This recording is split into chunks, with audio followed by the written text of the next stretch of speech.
Zay zany amin'iny fa dia manomboka ao amin'ny zoma ho avy zao iny antsika toy show iny fa olona hatrany amin'ny 300 taona ihany kosa vao anivon'ny fokotany Andavamamba no notoloran'ny fikambanana Ahmadia fanampiana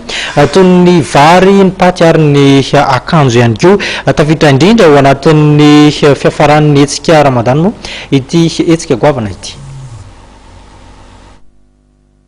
Ifarana amin'ny zoma ho avy zao ny fanateterahan'ny mpino silamo ny Ramadan na ny fifehezana. Nanamarika izany ireo mpino silamo Ahmadia tamin'ny alalan'ny fizarana vary rokolao, spaghetti iray fonosana, makaroni iray fonosana ary somizy iray avy ho an'ireo olona misy 300 ao amin'ny fokotany Andavamamba izay nitanterahany androany tetsy amin'ny toeram-pivavahana sy ny kolejy silamo Ahmadia Andavamamba.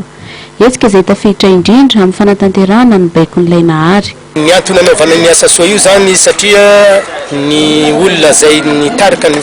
finoana Islam zany hoe mpaminanasa Muhammad sallallahu alaihi wa alihi wasallam zany dikany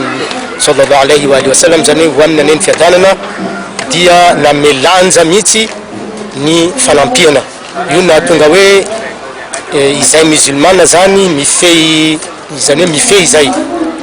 ny fadihanina ny antony efa baiko zay avy amin'ilay andriananahary fa ny faharoa koa rehefa hoe mifehy zany izahay rehefa hoe tsy misakafo zahay tsy misotro izahay mahatsapa ny fahasairanany ny olona madinika mahita le jaly izay mahita le olona madinika ka io ny antony hoe rehefa vita le fifehezana rehefa fa vita le fifehezana ohatran'izao dia mizara ho an'ny vahoaka manontolo tsy akalavaka na inona ny finoany na tsy mino any andriananahary izy fa rehefa olombelona miaina eto ambony tany dia tsy maintsy ampiny association musulmane Ahmadia. Io zany dia international fa tsy eto a Madagasikara ihany. Anisan'ny foto-kevitra ijoroan'ny finoana silamo ao amin'ny fikambanana Ahmadia ny hoe fitiavana ho an'ny rehetra tsy fankahalana na aniza na aniza. Fikambanana izay efa nijoro tamin'ny taona 720 manampy ireo mpiarabelona aminy fikambanana silamo na dia tsy mitovy finoana aminy aza.